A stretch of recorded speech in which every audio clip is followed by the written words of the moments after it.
Nous parlons du tourisme et justement pour vous parler de ceci, nous avons le plaisir d'avoir avec nous en ligne, en direct, Dalia Fathi, qui est une guide touristique. Bonsoir Dalia Fathi. Ah bon, je vous entends un petit peu et parfois c'est mal entendu. Alors je peux avoir la voix plus forte. Et bonsoir à tout le monde et bonsoir à vous, Donna. Bonsoir. Et comment vas-tu? Très bien, Dalia, merci. J'espère que vous aussi, vous allez bien. Donc, je vais essayer de parler un peu plus fort, puisque nous parlons du mouvement touristique en Égypte, un mouvement qui a pris un certain essor au cours des derniers mois, avec une augmentation de près de 30% par rapport à l'année dernière, dans la même période de l'année dernière.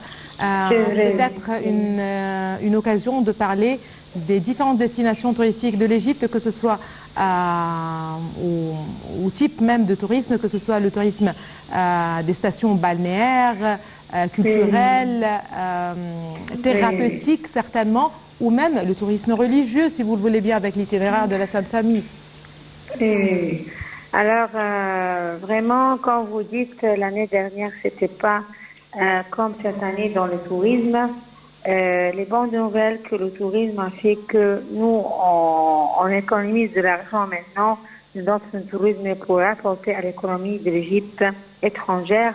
On peut dépenser des sous pour faire des projets énormes l'année dernière. Cette année, c'est plus encore. J'étais très, très content de voir tous les touristes qui n'arrivent pas à venir comme les touristes allemands commencent à venir cette saison à une température. Quand vous savez, la semaine dernière était incroyable la température, mais malgré ça, les gens aimaient venir en été. Et cet été, c'était un été différent que toutes les nationalités de l'Europe presque venaient à une température qu'ils n'ont pas vue avant.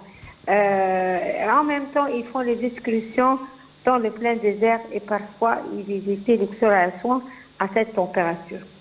Grâce à Dieu que la température chez nous peut être supportée parce qu'il n'y a pas d'humidité, alors on peut se rafraîchir à l'ombre, on peut boire de l'eau, etc. Alors ils n'ont pas arrêté de venir, même en été.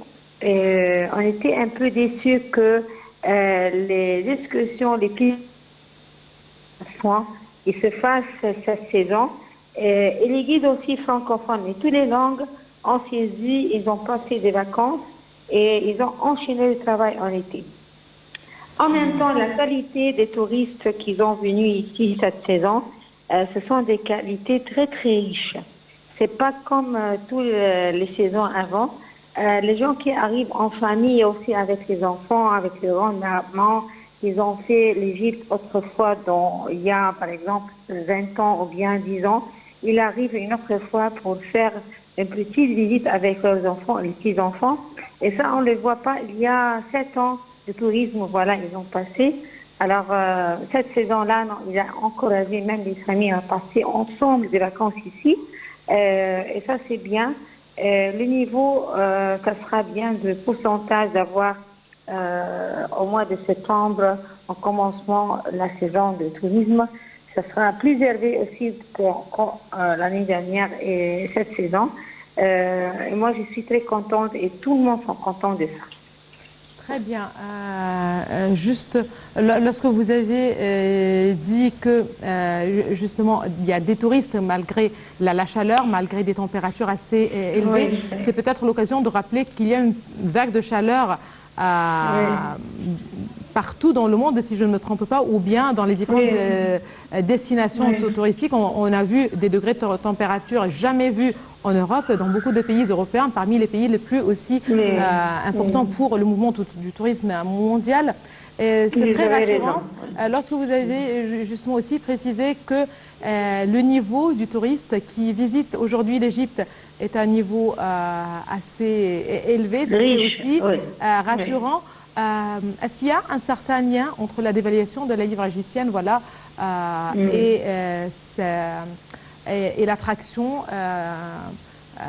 touristique, en général, l'idée d'attirer plus de touristes, que plus de touristes trouvent l'Égypte une destination touristique certainement assez intéressante avec ses richesses variées, mais aussi grâce à une monnaie par rapport à l'euro ou au dollar assez parce que c'est plus en changement de livre égyptien, ils ont plus d'argent, par exemple. Un taux d'échange assez intéressant.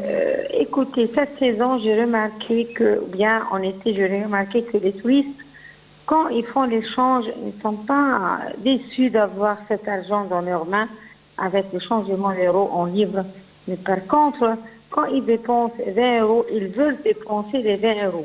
Ils veulent dépenser les 50 euros. Ils ne veulent pas avoir le reste en livres, par exemple.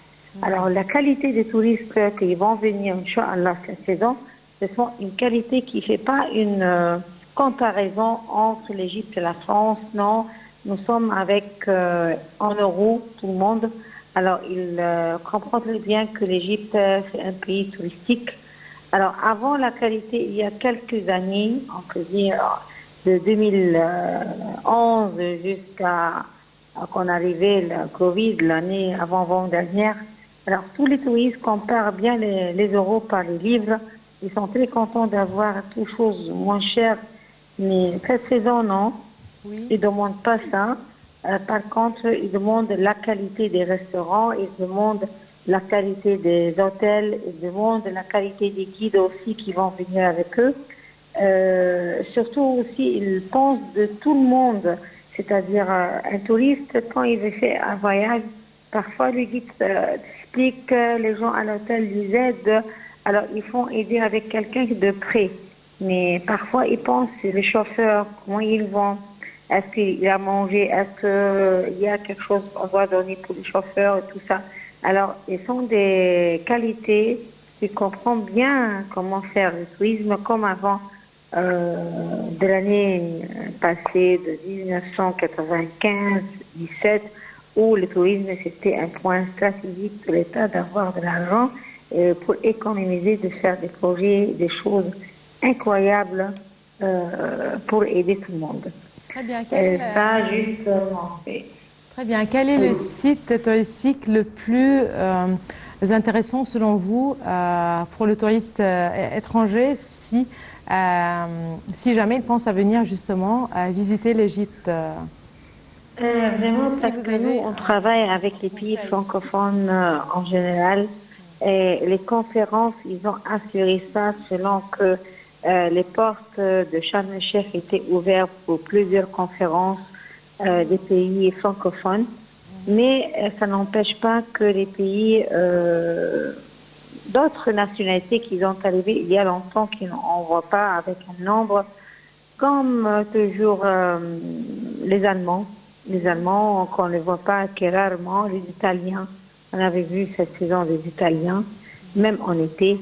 On va voir aussi cette saison. Et les Anglais, il y a 2-3 groupes chaque jour en anglais, c'est pas américain, mais ce sont les Anglais, les vrais Anglais. Alors tout ce monde-là, il y avait pour eux des problèmes dans leur pays qui les empêchent de faire le tourisme. Mais cette saison, et en été, à cette chaleur aussi, ils préfèrent venir. Alors, c'est-à-dire, ils sont convaincus que c'est important de faire ça et sortir vers l'Égypte. Normalement aussi, normalement les projets que les Français arrivent à l'achever, le métro, etc. C'est pas un point de comment de venir, mais ce sont des touristes qui viennent de tous les pays étrangers. Ce sont des Français, par exemple, qui ont vécu en Angleterre, alors en Strasbourg, par exemple, ils viennent parler l'anglais et le français bilingue. Alors ça, c'est une qualité de touristes qui font le voyage pour le travail, pour faire bien les vacances d'été. Alors, c'est un vrai tourisme cette saison. Et en espérant, le mois d'octobre, il va accueillir tout le nombre comme il faut, vraiment des touristes. Très bien. Il faut rappeler justement qu'on a des plages oui. voilà, uniques, si vous le voulez bien. Que ce soit vraiment, oui. Il faut savoir, Les avec des plages degrés de température aussi. Les plages racontent encourageant. que quand ils passent une semaine en Caire, il faut faire casser la température. Alors, ils passent encore sur les sites balnéaires, surtout Hurghada. Hurghada, cette saison, elle a marché très bien. Très bien. Surtout aussi, comme j'ai cité, les conférences, ils ont passé il y a 2 mois et 1 mois. Et jusqu'à maintenant, les pays de l'Afrique font des conférences des banques mondiales de l'Afrique, d'économie, etc. Alors, ils pensent faire l'Égypte de côté du tourisme, mais quand ils vont finir leur travail, c'est sûr. Alors, tout le monde dans les conférences demande c'est quoi le Caire et comment faire le tourisme au Caire pour la prochaine fois. Alors ça, aussi, que le président a fait ce côté de tourisme, avoir des conférences sur la grande file de paix de Sharm el-Sheikh, a encouragé le port de tourisme de s'ouvrir une fois pour les gens qui veulent faire ça après leur travail. Ça, c'est pour le prochain. Oui. Parfait. Dalia Fathi, vous êtes guide touristique. Merci. Merci beaucoup de vos précisions et d'avoir été parmi nous en ligne, en direct même. Merci beaucoup à vous encore une fois, Dalia Fathi. Là, on enchaîne justement avec le ministère du Tourisme et des Antiquités qui a lancé une campagne de promotion